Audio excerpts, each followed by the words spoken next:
BHU में अंबेडकर जयंती पर राष्ट्रीय संगोष्ठी। एसीएस मुकेश मेश्राम ने दिया युवाओं को बड़ा संदेश।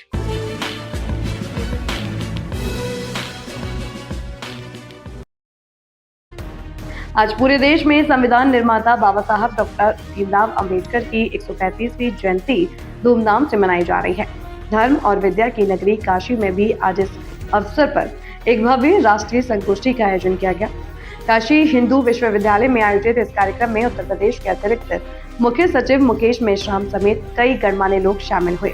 आइए देखते हैं इस कार्यक्रम की खास रिपोर्ट। वाराणसी में काशी हिंदू विश्वविद्यालय में आज भारत रत्न डॉक्टर बी.आर. अम्बेडकर की 135वीं जयंती के उपलक्ष्य में एक भव्य राष्ट्रीय संगोष्ठी का आयोजन हुआ। कार्यक्रम की शुरुआत मुख्य अतिथि उत्तर प्रदेश के अतिरिक्त मुख्य सचिव मुकेश मेश्राम ने दीप प्रज्वलित कर की। इस दौरान पूरा परिसर बाबा साहब के आदर्शों और उनके विचारों की चर्चा से सराबोर रहा। संगोष्ठी को संबोधित करते हुए बीएचयू के कुलपति प्रोफेसर अजीत चतुर्वेदी ने बाबा साहब के संघर्षों को याद किया। उन्होंने कहा कि अपने लक्ष्य को प्राप्त करने के लिए बाबा साहब ने जो कठिन परिश्रम किया है, यह उसी का प्रतिफल था कि आजादी के बाद उन्हें भारत के संविधान निर्माण जैसी महान जिम्मेदारी सौंपी गई। उन्होंने युवाओं से बाबा साहब के अनुशासन को सीखने का आह्वान किया।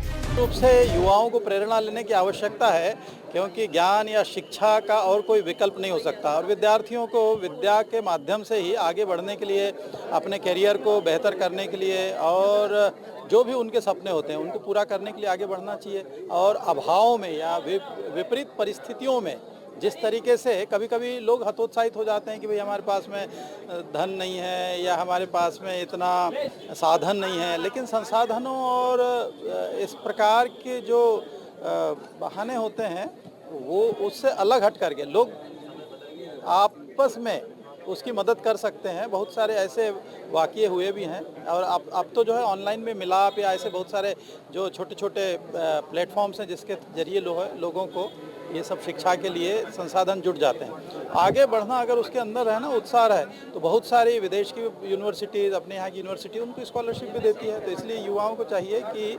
डॉक्टर अम्बेडकर साहब के जो भी जीवन दर्शन है उससे प्रेरणा लें और आगे बढ़ें। किताबों की सर आपने बात की कि जब हम किताबें पढ़ते हैं और मोबाइल से नोट से इकट्ठा करते हैं, दोनों में कितना अंतर है? क्या किताबें सही है या फिर मोबाइल से नोट से? देखिए, किताबों का कोई विकल्प नहीं हो सकता है, ठीक है, क्योंकि किताबें को आप न केवल कई बार अपने साथ देख करके मुख्य रूप से क्या हुआ है ना, किताबें होती है तो इमेजिनेशन भी होता है। ख़ासतौर पे ह्यूमैनिटीज़ में अगर आप नॉवेल पढ़ते थे या कहानियाँ पढ़ते थे तो उसमें जितने कैरेक्टर्स होते थे उनको आप खुद अपने कल्पनाओं में ढालते रहते थे और इससे क्या है आपकी क्रिएटिविटी बढ़ती थी, माइंड का जो है ब्रशिंग अप होता रहता था। लेकिन जहाँ सब कुछ रेडीली अवेलेबल हो जाता है तो अभी पाया गया है कि बहुत सारे जो स्टूडेंट्स हैं 100% जो मोबाइल पे डिपेंडेंट हो जाते हैं हर चीज़ के लिए। अब आप कैलकुलेट करने की जो पहले क्षमता हुआ करती थी, पहाड़े याद रहते थे, वो नहीं होते, उसने उठा करके सीधा कैलकुलेट कर लेता है। तो डिजिटल जो ज़माना है उसका फ़ायदा तो है ही, लेकिन उसके कुछ नुकसान भी है।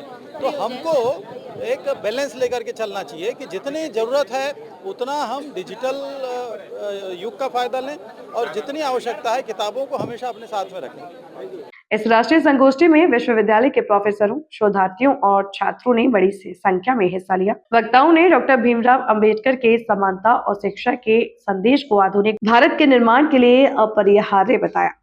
काशी हिंदू विश्वविद्यालय में आयोजित इस संगोष्ठी में एक बार फिर बाबा साहब के शिक्षित बनो, संगठित रहो के नारे को चरितार्थ किया गया।